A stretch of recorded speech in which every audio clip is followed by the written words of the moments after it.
자, 2월 2일입니다. 비트코인이 현재 42,900달러, 약 43,000달러 정도 되는데, 자, 일단 오늘은 차트 위주로 여러분들께 좀 분석드리고 간단하게 요점들만 여러분들께 설명을 드리도록 하겠습니다.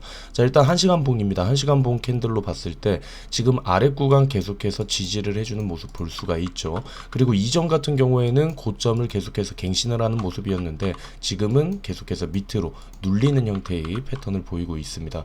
그래서 지금 저 계획 같은 경우에는 숏 포지션 위주로 잡으려고 노력을 하고 있고요. 왜 그러냐면 지금 이제 약간의 이제 삼각수렴 미세하지만 그 크기가 크지는 않지만 삼각수렴을 형태를 만들고 있고, 그래서 이 구간의 아래 구간이 깨지면은 이 밑에 이전에 계속해서 지지했던 라인까지 내려갈 수도 있다라는 가능성을 열고 숏 포지션 잡으려고 하고 있고, 만약에 여기에서 이걸 돌파를 했을 경우에도 여기에서 추세를 보고 이 구간에 맞춰서 여기에서 저항 위치를 잡아서 숏 포지션 진입을 해서 이 아래 구간까지 한번 바라보고 있는 상황이다 라고 생각을 해주시면 될 것 같아요. 자, 이렇게 해서 계속 숏 포지션을 잡는 이유 같은 경우에는 지금 봤을 때 만약에 이 추세선대로 간다라고 했을 때 여기에서 지금 롱으로 먹는 위치보다는 숏으로 먹는 위치가 더 가성비가 좋죠.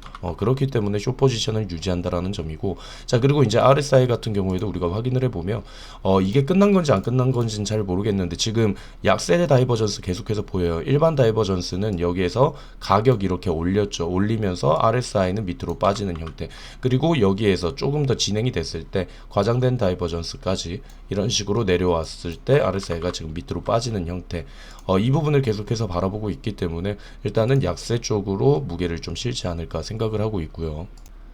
자, 그리고 우리가 이제 월별 캔들, 봉 캔들을 월 캔들로 우리가 한번 살펴보면은 지금 형태 자체가 지금 이런 형태, 이거를 도지형 캔들이라고 하거든요. 이제 십자 캔들이라고도 얘기를 하는데, 이 캔들이 나왔을 때는 보통 추세의 반전을 얘기를 합니다. 자, 이전 같은 경우에도 여기에서 이런 식으로 급격한 상승을 했죠. 그 이후에 여기에서 도지형 캔들이 나왔고, 그 다음에 추세가 전환이 되는 모습 볼 수가 있습니다. 마찬가지로 지금 같은 경우에도 이렇게 강하게 상승을 했죠. 근데 여기에서 꼬리를 길게 남기면서 십자형 캔들이 나왔어요. 그렇게 되면은 추세의 전환을 의미할 수 있다. 물론 아닌 경우도 있습니다. 자, 보시면은 여기 같은 경우에 이전에 한 달, 그리고 여기에서 십자, 그리고 더 추가적인 상승도 나오거든요. 근데 이제 보통 이렇게 크게 움직였을 때 이런 형태가 나오면 추세가 전환이 되는 형태가 가끔 나왔습니다. 그렇기 때문에 100%라는 거, 이 캔들이 나와서 무조건이라는 건 없지만 확률상으로는 하락을 일으킬 수 있는 추세 전환의 가능성을 높게 보고 있습니다.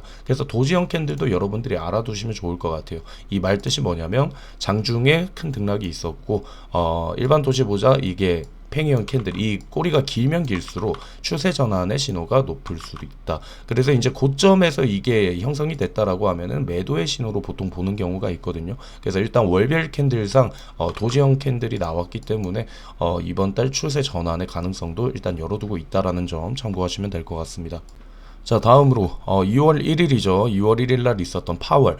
이 파월이 얘기했는 게 3월에 인하가 어려울 것이다. 3월 금리 인하에 찬물을 끼얹는 형태가 나왔습니다. 저희 채팅방에서는 이제 미리 제가 연설하기 전에 미리 말씀드린 게 있거든요.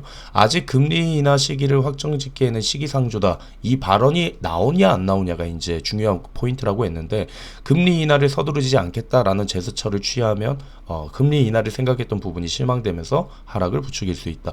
왜냐하면 그 당시에 파월 의장이 연설하기 전까지만 해도 3월에 금리 인하에 45% 예측을 하고 있었거든요. 이제 여기에 찬물을 끼얹는 거죠. 그래서 저 같은 경우에는 제 채팅방에서는 제 의견을 편하게 얘기를 합니다. 그래서 저는 개인적으로 1번 시나리오, 아직 금리 인하를 서두르지 않겠다라는 제스처가 나오지 않을까 생각한다라고 얘기를 했어요. 그렇기 때문에 이 발언이 나오기 전에 이제 저는 이런 식으로 방향을 받고, 그로 인해서 매매 같은 경우에는 보시면은 체결된 것들 다 보이시죠? 저는 그때 이제 숏 포지션을 유지를 했습니다. 왜 말했던 것처럼 일단은 1번 시나리오, 금리 인하 시기가 확정짓기에는 시기상조다, 이런 발언이 나옴으로 인해서 하락을 부추길 수 있다라고 판단을 했기 때문에 숏 포지션을 진입을 한다라고 이야기를 드렸고요. 그리고 실제로 파월이 3월에 인하가 어려울 것이다라는 얘기를 해줌으로 인해서 저희 같은 경우에는 이렇게 수익으로 숏 포지션에 1차, 왜냐면 추매를 했기 때문에 1차에서 욕심 없이 물량 조금 덜어내주고,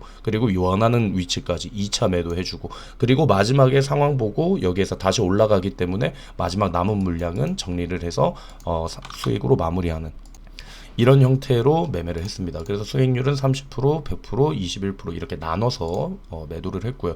그래서 차트상으로 보면은 여기죠. 여기에서 진입을 했어요. 여기에서 진입을 해서 포지션 잡아놓고 여기에서 떨어졌을 때 정리를 계속해서 해주는 식으로 이런 형태로 매매를 했다라고 생각을 하시면 될 것 같아요. 그래서 이제 코인 같은 경우에도 경제 시장을 분석하는 게 굉장히 중요합니다. 요즘 시기에서 이제 뉴스를 많이 챙겨볼 수밖에 없는 게 파월이 지난 제스처는 어떻게 취했는지, 그리고 경제 항상 뭐 이런 거 보죠. 뭐 소비자 물가 지수나 이런 것들을 바라보는 이유가 파월이 다음에 어떤 말을 할지를 우리가 판단을 할 수 있는 거기 때문에. 그래서 코인만 차트만 주구장창 봐서 되는 게 아닙니다. 경제 지표를 전반적으로 여러분들이 아셔야 된다라는 점. 자, 이런 식으로 되니까 이제 금리 다음 달에 이제 금리 인하의 예측치가 45%에서 지금 34%로 많이 줄었거든요. 그래서 아마도 이제 3월에는 동결 쪽으로 3월까지도 동결로 가지 않을까라는 생각을 하고 있습니다. 자, 그래서 다시 한번 말씀드리면 이제 어제 영상에서 이제 좀 구체적으로 말씀드렸어요. 0.618 구간. 그래서 0.618 구간이 넘기지 않는다면 여기가 이제 44.2K거든요. 이 구간을 넘기지 않는다면은 계속해서 이제 하락의 추세가 끝나지 않았다. 여기에서 지금 하락을 길게 했잖아요. 이 추세가 618 구간을 넘기지 않는다면은 추세가 이어질 수 있다라고 생각을 하고 있고, 만약에 618 구간 넘기면은 여기를 어제 말했죠. 어제 영상에서도 여기를 추격 매수의 구간으로 말했던 거, 하방을 바라보고 있지만 하방이 안 나올 수도 있잖아요. 그렇게 계획 없이 만약에 618 구간 뚫으면 어쩔래? 그때 멍하게 있는 게 아니라 618 구간 뚫으면 이 하락 추세 끝났네? 그러면 여기에서 상승 추세로 이어질 수 있겠네? 라고 생각을 하고 여기에서 추매를 하던 추격 매수를 하던 이런 식으로 대응을 할 것이다 라는 점 참고해 주시면 될 것 같아요. 그래서 지금 보시면은 단기적으로 이런 식의 형태, 이렇게 역 헤드 앤 숄더의 패턴도 살짝 보이긴 하거든요. 근데 이제 어깨가 좀 좁긴 좁은데 낮긴 낮은데 일단은 이런 형태가 나온다라고 해도 지금 넥라인 같은 부분이 지금 43K, 43.6K거든요. 그래서 이제 이 43.6K를 뚫게 되고 여기까지 올라오면 이제 제가 말했던 44.2K죠. 말했던 구간이 여기 0.618 구간, 여기가 지금 44.2K거든요. 그래서 이런 형태가 나오면은 위치를 좀 체크를 잘 겹치는 구간이 있겠죠. 여기에서 진짜 역캐쇼리 이런 식으로 나온다. 그럼 넥라인의 조금 윗부분이 이제 44.2니까 이 구간까지 뚫게 되면은 이거 추세 전환 아닌가? 그러면 역헤드 앤 숄더가 나온다라고 하면은 추가 상승 나올 수도 있고, 말했던 것처럼 추세의 전환도 나올 수 있기 때문에 거기에서는 하락 관점을 폐기를 하고 거기에 맞춰서 우리가 추격 매수 따라갈 수 있는 그런 방향을 잡으려고 하고 있다라는 점 참고하시면 될 것 같아요. 자, 그리고 이제 청산맵 확인을 해보면 청산 히트맵이 이제 43.8K 정도 구간에 있고요. 그래서 이제 43.8K까지 왔다라고 해도 저희가 말하는 44.2K, 0.618 구간, 이 구간을 넘기지는 않죠. 그래서 여기까지 올라올 수도 있을 것 같아요. 올라오면서 청산시키는 무빙 나올 수도 있을 것 같은데, 만약 내린다라고 해도 여기 물량을 내려가는 게 솔직히 말하면은 더 가성비가 내리는 폭이 크죠. 그래서 제가 이제 가성비상으로 숏을 보는 거고, 아까 말했던 단기적으로 약세 다이버전스들도 보이고, 그리고 고점을 낮추는 형태가 보이고 하기 때문에 일단 숏 포지션 위주로 잡으려고 노력을 하고 있습니다. 이제 한 가지 걸리는 거는 이 갈색 고래가 지금 계단식으로 계속해서 이렇게 매수를 하고 있거든요.